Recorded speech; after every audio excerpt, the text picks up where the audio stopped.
Learning law BNSS section 236 when manner of committing offense must be stated। Section 234 235 के according charge के अंदर but sufficient matter होना चाहिए ताकि एक्यूज्ड को मालूम चले कि किस मैटर के लिए उस पर ट्रायल चलेगा। If no sufficient notice of matter, तो ये मजिस्ट्रेट की ड्यूटी है कि चार्ज के अंदर particular of manner of एलिज्ड offence लिखा जाना चाहिए, जिससे एक्यूज्ड को उसके खिलाफ लगे चार्ज को समझ में आ पाए। तो उसके कुछ एग्जांपल्स दे रखे हैं, इलस्ट्रेशंस दे रखे हैं। जैसे ए, एक्यूज्ड ऑफ चीटिंग बी, है ना, ए ने चीटिंग की बी के साथ में, तो ए एक्यूज्ड है। केवल चार्ज में इतना ही लिख के छोड़ दिया, ये बताया नहीं कैसे चीटिंग की, तो ये इसका मतलब क्या हो गया, वो सफिशिएंट चार्ज नहीं है। तो मैनर डिस्क्राइब होना चाहिए, हाउ। या ए ने ऑब्स्ट्रक्ट किया पब्लिक सर्वेंट बी को, जब पब्लिक सर्वेंट कोई काम कर रहा था, लेकिन उसमें चार्ज में ये मेंशन नहीं किया कि कैसे किया, तो ये कंप्लीट नहीं है। इट मींस चार्ज के अंदर ये मैनर डिसाइड होना चाहिए, डिस्क्राइब होना चाहिए। तो ये समझा रखा है सेक्शन 236 में, when manner of committing offence must be stated. अब जो चार्ज के लिए जो फॉर्म है, फॉर्म नंबर 33, वो हम देख रहे हैं। तो ये फॉर्म एप्लीकेबल होगा फॉर सेक्शंस 234, 235 एंड 236। अब चार्ज केवल विद वन हेड है, केवल एक ही कोई सेक्शन लगा हुआ है, तो इसमें 3 पार्ट दे रखे हैं। इसमें ए तो मजिस्ट्रेट का नाम, कोर्ट वगैरह आएगा, और यहाँ एक्यूज्ड का नाम आएगा। फिर बी पार्ट के अंदर यहाँ पे जो सेक्शन जिसके अंदर उसको चार्ज किया गया, तो वो सारा लिखा जाएगा इस बी पार्ट के अंदर। तो इंपॉर्टेंट पार्ट ये है।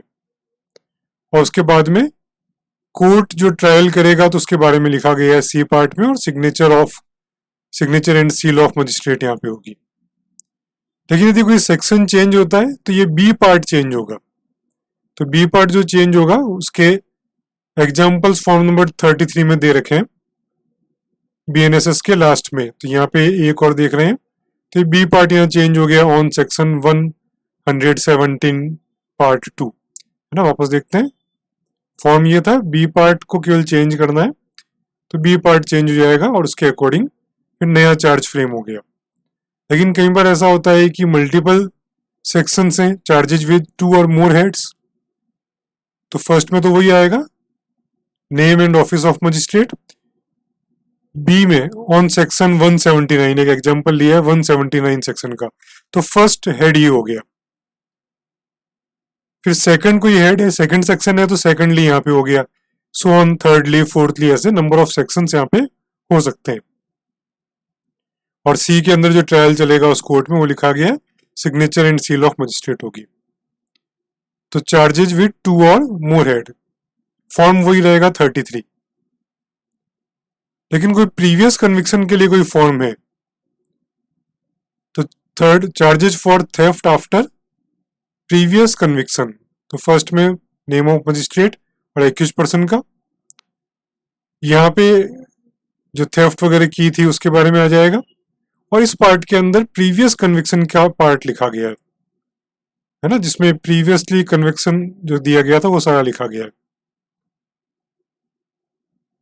तो उसके अकॉर्डिंग ऑफेंस चेंज हो जाएगा, जो पनिशमेंट है वो चेंज हो जाएगा, या ऑफेंस डिफरेंटली ट्रायल किया जाएगा उसका।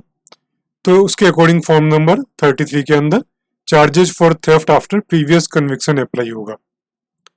तो ये हमने समझ लिया section 236 when manner of committing offence must be stated, और साथ में फॉर्म नंबर 33 भी देख लिया। Form section 237, words in charge taken in sense of law under which offence is punishable. तो जो भी चार्ज के अंदर मेंशन किए जाए वर्ड, उनका सेंस एज पर लॉ आना चाहिए,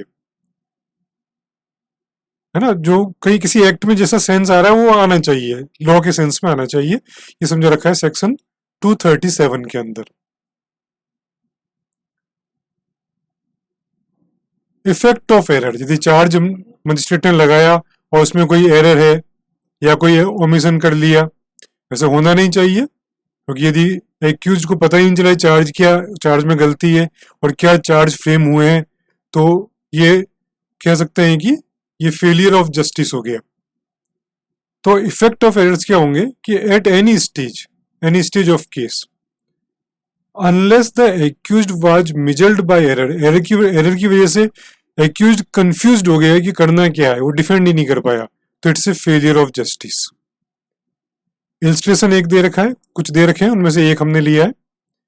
ए ने चीट किया बी को, ए चीटिंग बी, केवल इतना लिख के छोड़ दिया चार्ज में, तो इसमें मैनर स्पेसिफाइड नहीं किया, और साथ में ये मालूम था कि बहुत सारे ट्रांजेक्शन ए और बी के बीच में हुए, तो ये भी नहीं बताया किस ट्रांजेक्शन के अंदर चीटिंग हुई है।